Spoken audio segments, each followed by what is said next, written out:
Halo teman-teman. Jadi, pada kesempatan kali ini, kami dari kelompok 5 akan membahas tentang sistem sirkulasi atau sistem peredaran darah pada hewan vertebrata. Nah, sebelumnya, yuk kita kenalan dulu. Perkenalkan, nama saya Sabrina Intan Maulida dengan NIM 1813041046 dan rekan saya Gusti Ayu Sinta SW dengan NIM 1813041028. Nah, pada materi sistem sirkulasi ini ada 3 pokok bahasan yang akan kami bahas. Yang pertama, sistem sirkulasi secara umum. Yang kedua, sistem sirkulasi pada hewan vertebrata. Dan yang ketiga, perbandingan sistem sirkulasi pada hewan vertebrata. Materi pertama, sistem sirkulasi secara umum. Nah, sebenarnya apa sih itu sistem sirkulasi? Sistem sirkulasi atau sistem peredaran darah merupakan suatu organ yang berhubungan dalam pergerakan darah di dalam pembuluh darah dan juga perpindahan darah dari satu tempat ke tempat lain.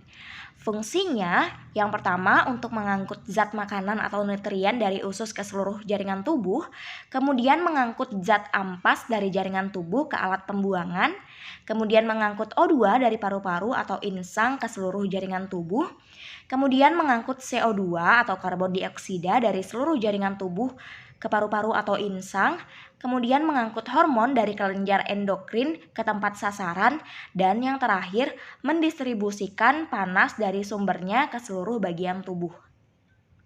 Lalu apa saja sih komponen peredaran darah? Nah, komponen peredaran darah itu ada darah dan alat-alat peredaran darah.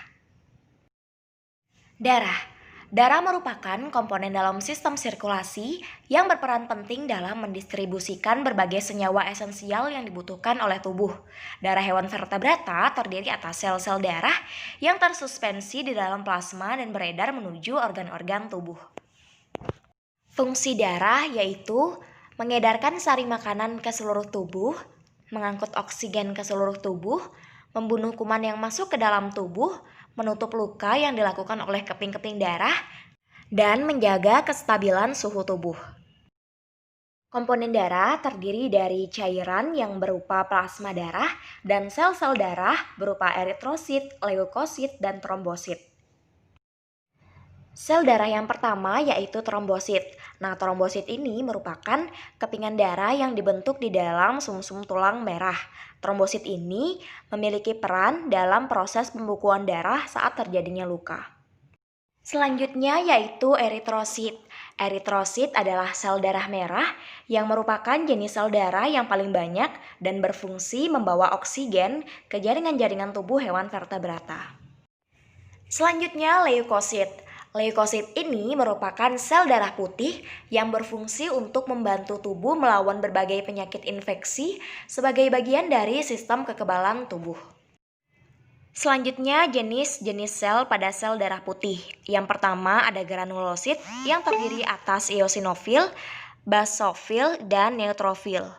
Eosinofil ini mengandung granula berwarna merah yang fungsinya pada reaksi alergi, terutama infeksi cacing. Kemudian basofil ini mengandung granula berwarna biru, fungsinya juga pada reaksi alergi. Kemudian neutrofil atau disebut juga sel-sel PMN, polimorfonuklear, yang berfungsi sebagai fagosit, menyerang sel-sel yang patogen. Selanjutnya yaitu agranulosit. Agranulosit ini terdiri atas 2, limfosit dan monosit. Limfosit terdiri atas 2 jenis, yaitu sel T dan sel B.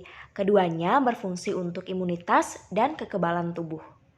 Selanjutnya monosit.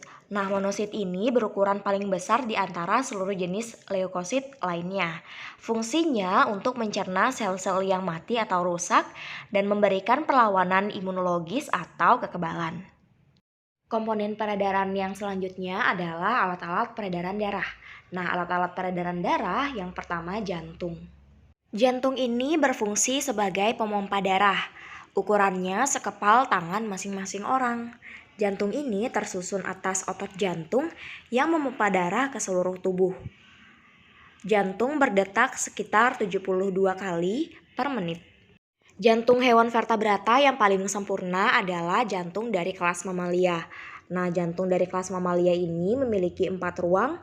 Yang pertama, atrium kanan. Atrium kanan ini berfungsi menerima darah dari seluruh tubuh, darah yang kaya CO2, dan membawanya ke ventrikel kanan. Ruang selanjutnya yaitu atrium kiri. Atrium kiri ini berfungsi menerima darah dari paru-paru yang kaya oksigen dan membawanya ke ventrikel kiri. Kemudian ruang selanjutnya yaitu ventrikel kanan. Ventrikel kanan berfungsi menerima darah dari atrium kanan, kemudian membawanya ke paru-paru. Selanjutnya, ventrikel kiri. Ventrikel kiri berfungsi untuk menerima darah dari atrium kiri, kemudian membawanya ke seluruh tubuh. Selain 4 ruangan tadi, jantung juga memiliki 4 katup. Yang pertama, katup tricus pedalis. Nah, katup tricus pedalis ini memisahkan atrium kanan dan ventrikel kanan. Fungsinya untuk membantu mengalirkan darah yang miskin oksigen dari atrium kanan ke ventrikel kiri. Katup selanjutnya yaitu katup mitral. Katup mitral ini memisahkan atrium kiri dan ventrikel kiri.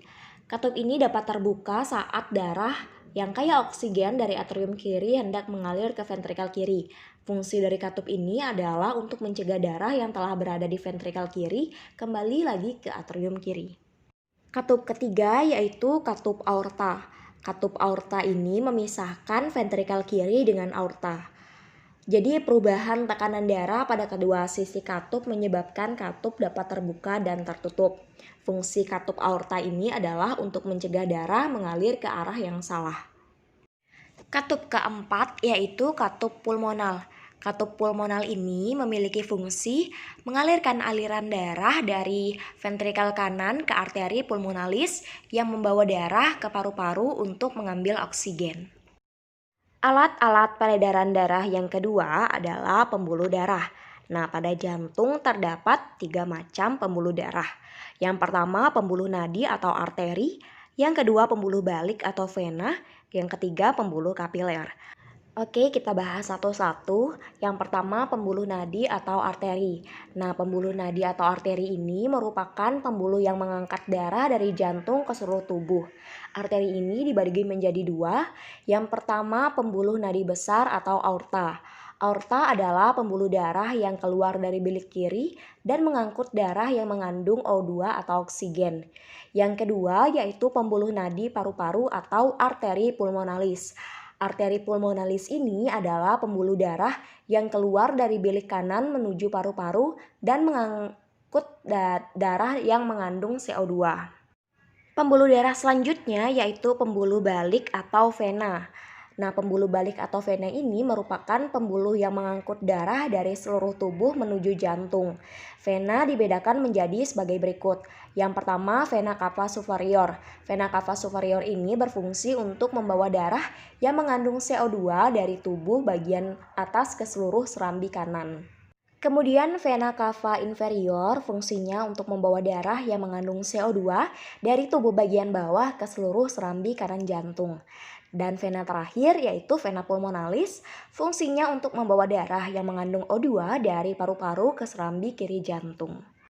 Sistem peredaran darah dibagi menjadi 3 jenis. Yang pertama, sistem peredaran darah terbuka dan tertutup. Sistem peredaran terbuka adalah sistem peredaran darah ke seluruh tubuh tanpa melalui pembuluh darah. Sedangkan sistem peredaran darah tertutup adalah sistem peredaran darah ke seluruh tubuh melalui pembuluh-pembuluh darah. Selanjutnya, sistem peredaran tunggal dan ganda. Sistem peredaran tunggal dan ganda ini yang pertama, sistem peredaran darah tunggal adalah sistem peredaran darah yang melewati jantung hanya sekali, misal pada ikan. Kemudian, sistem peredaran darah ganda adalah sistem peredaran darah yang melewati jantung 2 kali, misalnya pada kucing, ayam, dan kadal. Jenis sistem peredaran darah yang ketiga adalah sistem peredaran darah kecil dan besar. Nah, sistem peredaran darah kecil merupakan sistem peredaran darah dari jantung ke paru-paru dan kembali lagi ke jantung. Kemudian sistem peredaran darah besar merupakan sistem peredaran darah dari jantung ke seluruh tubuh dan kembali lagi ke jantung. Materi selanjutnya yaitu sistem sirkulasi pada hewan vertebrata. Yang pertama, sistem sirkulasi pada Pisces. Sistem peredaran darah pada Pisces itu termasuk sistem peredaran darah tertutup dan sistem peredaran darah tunggal. Nah, jantung Pisces terdiri atas 2 ruang, 1 serambi atau arterium dan 1 ventrikel. Dan sinus venosus yang berperan dalam menerima darah dari vena cardinalis anterior dan vena cardinalis posterior. Mekanisme peredaran darah pada Pisces, darah dari jantung keluar melalui aorta ventral menuju insang. Di insang, aorta bercabang menjadi arteri brankial dan akhirnya menjadi kapiler-kapiler. Nah, di sini terjadi pertukaran gas, yaitu pelepasan CO2 dan pengambilan O2 dari air. Dari kapiler, insang darah mengalir ke aorta dorsal, kemudian ke kapiler, ke seluruh tubuh untuk memberikan O2 dan sari makanan serta mengikat CO2. Selanjutnya, darah kembali ke jantung melalui vena cardinalis anterior dan vena cardinalis posterior. Baik, sekian yang dapat saya bahas. Untuk materi selanjutnya akan dibahas oleh rekan saya, yaitu Sinta. Selanjutnya yaitu sistem peredaran darah pada amfibi. Jadi sistem peredaran darah amfibi termasuk ke dalam sistem peredaran darah tertutup dan sistem peredaran darah ganda. Jantung katak terdiri dari 1 atrium kanan, 1 atrium kiri, 1 ventrikel, dan sinus venosus, di mana jantung pada katak akan selalu dialiri darah yang mengandung oksigen dan karbon dioksida. Selanjutnya itu mekanisme peredaran darah pada amfibi. Mekanisme peredaran darah pada amfibi, arah aliran darah dimulai dari ventrikel, kemudian ke arteri, kemudian ke kapiler paru-paru dan kulit, kemudian menuju ke vena, kemudian ke atrium kiri, kemudian ke ventrikel, kemudian ke aorta, setelah itu ke kapiler seluruh tubuh, setelah itu ke vena, setelah itu ke atrium kanan, dan ke ventrikel. Nah, darah yang kaya O2 dari paru-paru dan kulit masuk ke atrium darah kiri, darah miskin O2 masuk ke atrium kanan dengan perantaran sinus venosus. Dari atrium darah masuk ke ventrikel sehingga terjadi percampuran darah yang kaya O2 dan darah yang miskin O2. Dari ventrikel darah yang kaya O2 dipompa ke jaringan tubuh dan pada saat darah yang miskin O2 dialirkan ke paru-paru, ke kulit untuk memperoleh O2. Selanjutnya yaitu sistem peredaran darah pada reptil. Jadi sistem peredaran darah reptilia yaitu sistem peredaran darah tertutup dan sistem peredaran darah ganda. Jadi jantung reptilia ini terbagi menjadi 4 ruang, yaitu 2 atrium yang terdiri dari 1 atrium dexter atau serambi kanan dan 1 atrium sinister atau serambi kiri. 2 ventrikel, yaitu 1 ventrikel dexter atau bilik kanan dan 1 ventrikel sinister atau bilik kiri. Atrium kiri dan kanan dipisahkan oleh sekat atau septum yang sempurna disebut dengan sekat atrium atau sekat serambi. Sebaliknya juga antara ventrikel kiri dan ventrikel kanan terdapat sekat yang tidak sempurna disebut dengan sekat ventrikel. Menurut polanya, sistem sirkulasi reptil terdiri dari tipe krokodilan, squamata, dan varanid. Pada jantung jenis aligator, antar sekat ventrikel memiliki lorong kecil yang dinamakan foramen vanicae yang berfungsi, yaitu memastikan penyebaran oksigen yang memadai untuk sistem pencernaan. Yang kedua, menjaga sirkulasi dan keharmonisan tekanan darah yang ada pada jantung pada saat berenang. Mekanisme peredaran darah pada reptil. Yang pertama, tipe krokodilan. Darah yang memiliki sedikit oksigen yang masuk dari serambi atau atrium kanan lalu diangkut ke bilik kanan. Kemudian darah akan menuju ke paru-paru, dari paru-paru akan mengalir ke atrium kiri. Darah yang sudah mengandung banyak O2 ini akan dibawa oleh ventrikel kiri untuk disebarkan ke seluruh tubuh. Contohnya yaitu buaya, komodo, aligator, biawak, dan sejenisnya. Yang kedua yaitu tipe squamata. Jadi ruang serambi kanan atau atrium kanan yang membawa banyak karbon dioksida atau CO2 masuk menuju cavum venosum ventricle. Selanjutnya serambi kiri ini terdapat banyak O2 dari paru-paru menuju cavum arteriosum. Tekanan dalam bilik dan model ini akan menyebabkan tercampurnya darah yang kaya oksigen dengan darah yang sedikit oksigen pada ventrikel. Jadi contohnya itu penyu, kura-kura, atau hewan yang memiliki cangkang keras di punggungnya. Selanjutnya yaitu tipe Varanid. Model ini mirip dengan model squamata yang terdapat 3 ruang jantung, namun terdapat perbedaan sedikit. Jadi perbedaannya itu yaitu cavum venusumnya sedikit kecil jika dibandingkan pada model squamata. Untuk peredaran darah ini meminimkan terjadinya darah yang bercampur antara darah yang sedikit oksigen dan darah yang banyak oksigen. Contohnya itu reptilia ini yaitu kelompok kadal atau bunglon. Selanjutnya yaitu sistem sirkulasi pada aves. Jadi sistem peredaran darah pada aves, sistem peredaran darah aves adalah sistem peredaran darah tertutup dan sistem peredaran darah ganda. Jadi sistem peredaran darah ganda dalam satu kali peredarannya darah melewati jantung 2 kali. Jantung aves terbagi menjadi 4 ruang, yaitu 2 atrium dibagi menjadi 1 atrium dexter atau serambi kanan dan 1 atrium sinister atau serambi kiri. 2 ventrikel dibagi menjadi 1 ventrikel dexter atau bilik kanan dan 1 ventrikel sinister atau bilik kiri. Jadi sekat di antara ventrikel kiri dan kanan sempurna sehingga tidak terjadi percampuran darah kaya O2 dan miskin O2. Atrium kiri dan atrium kanan dibatasi oleh sekat atrium, demikian pula ventrikel kiri dan kanan dibatasi oleh sekat ventrikel. Selanjutnya proses peredaran darah pada kelas aves, yaitu dari darah yang kaya CO2 dari seluruh tubuh. Proses peredaran darah pada kelas aves, yaitu darah yang kaya CO2 dari seluruh tubuh ke atrium kanan, selanjutnya ke ventrikel kanan menuju ke paru-paru melalui arteri pulmonalis. Selanjutnya yaitu darah yang kaya O2 ke atrium kiri, ke ventrium, dan ke aorta dan kembali ke seluruh tubuh. Jadi darah mengandung CO2 dari kapiler jaringan tubuh akan dialirkan kembali ke atrium kanan jantung. Selanjutnya yaitu peredaran darah pada mamalia. Jadi sistem peredaran darah pada mamalia, sistem peredaran darah tertutup, dan sistem peredaran darah ganda. Jantung mamalia terbagi menjadi 4 ruang, yaitu sebagai berikut. 2 atrium yang terdiri dari 1 atrium dexter atau serambi kanan dan 1 atrium sinister atau serambi kiri. 2 ventrikel yang terdiri dari 1 ventrikel dexter atau bilik kanan dan 1 ventrikel sinister atau bilik kiri.